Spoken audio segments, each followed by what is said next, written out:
Good evening. You're watching AWANI Tonight with me, Farhana Sheikh. A kill switch mechanism is being applied at the Coldplay concert taking place at the Bukit Jalil National Stadium right now. Communications and Digital Minister Fahmi Fazil said the matter had been discussed between the concert organizer and the Central Agency for Application for Filming and Performances by Foreign Artists, or PUSPAL. So far, the discussions between PUSPAL and the organizers have been quite positive, and the Prime Minister has also said the band, is very supportive of Palestine. So we are upbeat about the concert today. If there's one thing I would advise to all who are going, please try to use public transport. Yeah, inshallah, public transport will be available until very late. Last month, concert organizers were told to install a kill switch to avoid untoward incidents during performances. The instruction was issued following a controversy involving British band The 1975 during the Good Vibes Festival in Sepang. Prime Minister Datuk Seri Anwar Ibrahim's personal approval rating has slipped to 50% amid rising dissatisfaction with the government's performance. According to Merdeka Center's latest survey, those who were unhappy with how the Anwar's administration was performing constitutes 48% of the respondents. The independent pollsters said the results were largely driven by the respondents' concerns over the economy and how it affects their livelihoods, with only 31% of them thinking the country is heading in the right direction. 60% of respondents who think otherwise also cited other reasons, such as political instability and poor administration. In the December edition of the poll last year, Anwar's approval rating was at 68%, while satisfaction with the federal government stood at 54%. The polls represent about 1,220 registered voters who were surveyed by telephone from October 4th to 24th. Meanwhile, Economy Minister Rafizi Ramli has dismissed claims suggesting a decline in public confidence in the government's economic management. He says Malaysia's steady quarterly growth indicates the success of the Madani economic framework. Ini kali pertama sejak bertahun-tahun MOU yang banyak. kita menyaksikan bahawa pertumbuhan ekonomi negara dari satu suku ke satu suku berlaku dalam 3 suku berturut-turut yang tak pernah berlaku. Kemiskinan paling rendah, kenaikan gaji lebih tinggi daripada sebelum ini, pertumbuhan ekonomi, momentum baik, inflasi paling rendah.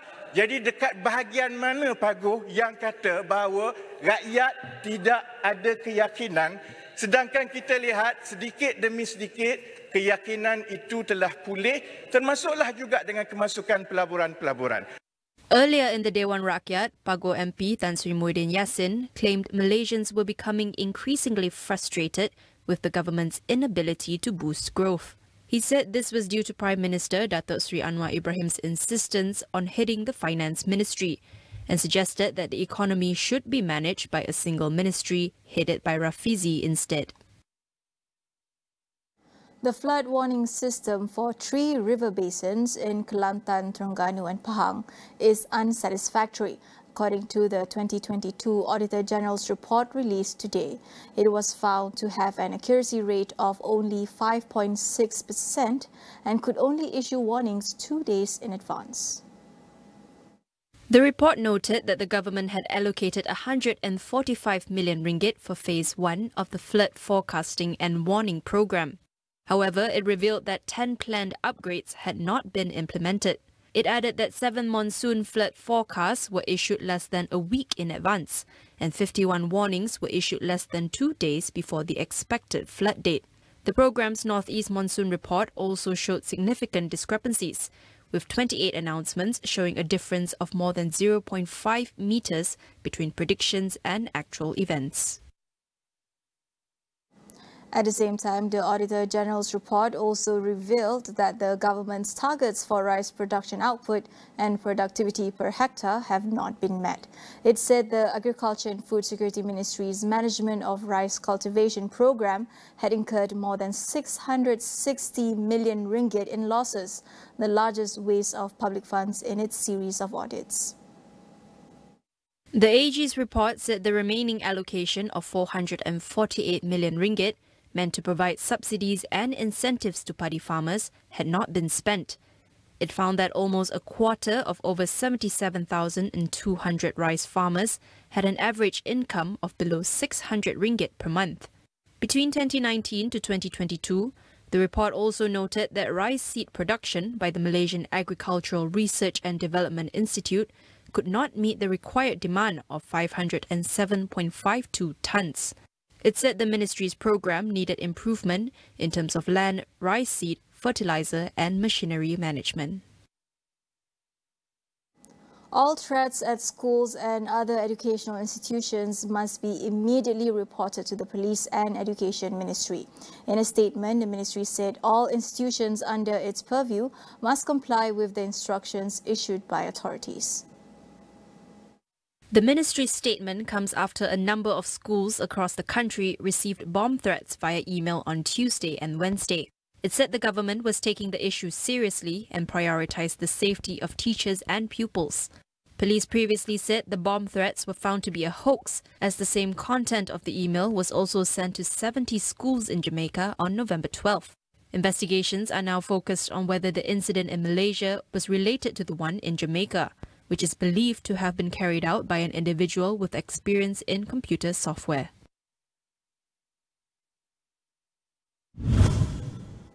The government will waive tuition fees for all Palestinians studying at public universities, with private varsities expected to follow suit. Ozi Hao from the Higher Education Malaysia Association stresses the importance of ensuring a sustained support. We are a responsible education hub by reacting in such a way. But again, I think this should not be something ad hoc, and there clearly also there is some flaws over there. For example, the education equality issue is not totally addressed. We should also relook on those Palestinian students, their socioeconomic status. What if some of them is actually on scholarship? So I think the government can do a little bit more background and data analysis on that, and we should give according to their needs. You know, it's not like one shoe fits all. For some of the Palestinian students, we should give more, and for some of them, if they are supported by international scholarship, you know, they probably will need a little bit less from that. So you can see in terms of planning, this looks like a very ad hoc move. But again, we would treat this as a good opening for similar programs. If we want to be a long-term, we want to be a consistent international education hub for Malaysia. For example, the similar program might be offered to students from other conflicting areas, Myanmar and Afghanistan. Oi said it was time for Malaysia to review its higher education sector to include long-term aid for all students in need. For some of the students, they would need a whole package of things. 1 year doesn't help all. You know, if you are coming for undergraduate courses, probably take you 3 to 4 years. If you're studying in masters, probably 2 or 3, and PhD or 2 or 3. So we want to make sure the higher education services provided by Malaysia is sustainable. So a long-term policy should be in place. This should be an opening and also a good opportunity to get this policy in place to prepare for a long-term to make us a long-term responsible education hub, not just for Palestinian students, but for all students globally. We'll go for a quick break. Stay tuned for more.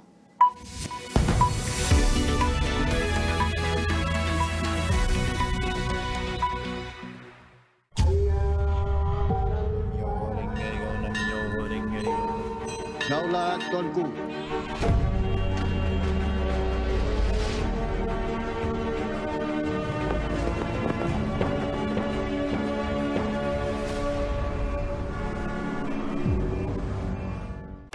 percutian. Saya dah agak dah, ni bukan holiday. Yang berbeza. I'm going to challenge you guys. Ada tugasan. No, don't. Let me talk. Only. Misi untuk dipenuhi. Dan peluang yang mengujakan. Kita akan jumpa legend Man United hari ni. On! Berjayakah mereka mengharunginya? From KL to Premier League, di Astro Ria dan Astro Go.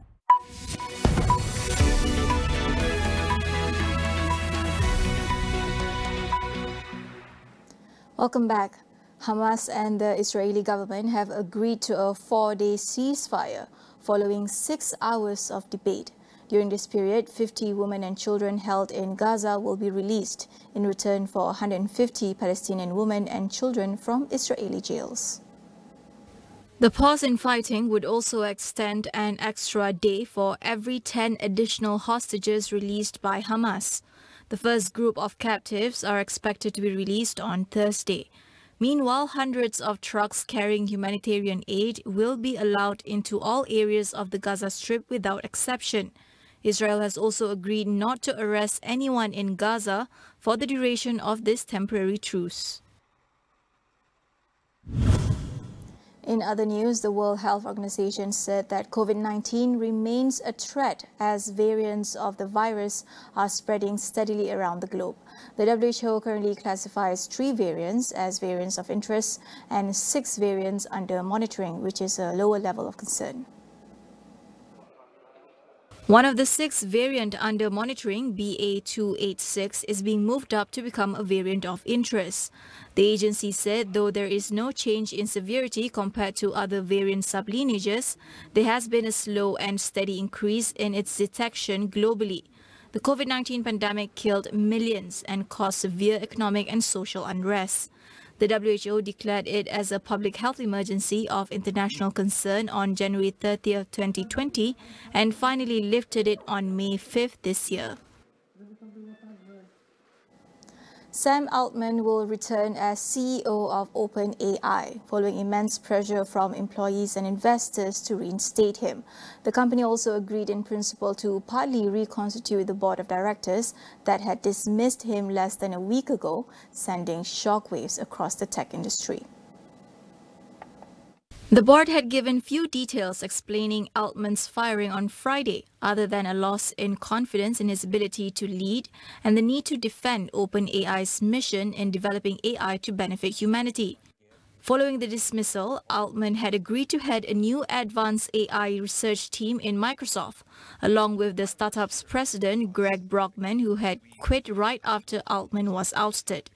But come Monday, nearly all of OpenAI's 700 staff had threatened to quit the company and even said they would join Altman in Microsoft unless the board stepped down and reinstated him. Backed by billions of dollars from Microsoft, OpenAI kicked off the generative AI craze last November by releasing ChatGPT. It has now become one of the world's fastest growing software applications, with the company announcing that it has reached 100 million users weekly. Dutch voters headed to the polls on Wednesday for a nail-biting election that will transform the country's political landscape. Though no clear leader have yet to emerge, the Netherlands is set to receive their first new Prime Minister in over a decade, ending outgoing Prime Minister Mark Rutte's record of 13 years in power. 4 candidates have emerged as front-runners, including Dylan Jasilgos, the woman tipped to become the first female Prime Minister of the Netherlands and the new head of Rutte's Liberal Conservative VVD. Her closest rivals are Peter Omtzigt from newly formed Centrist Party, New Socialist Contract (NSC), anti-Islam populist Geert Wilders, and the Left Alliance led by former top-ranking EU Commissioner Frans Timmermans. Opinion polls have fluctuated wildly in the run-up to election day, with as many as 70% of voters yet to decide. More than 13 million of them have a choice of 26 parties in Wednesday's vote. There's a possibility that the biggest party could end up with less than 20% of the national vote and fewer than 30 seats in the 150-seat parliament, a first in Dutch politics. That wraps up AWANI Tonight. I'm Fana Sheh. Thank you for watching.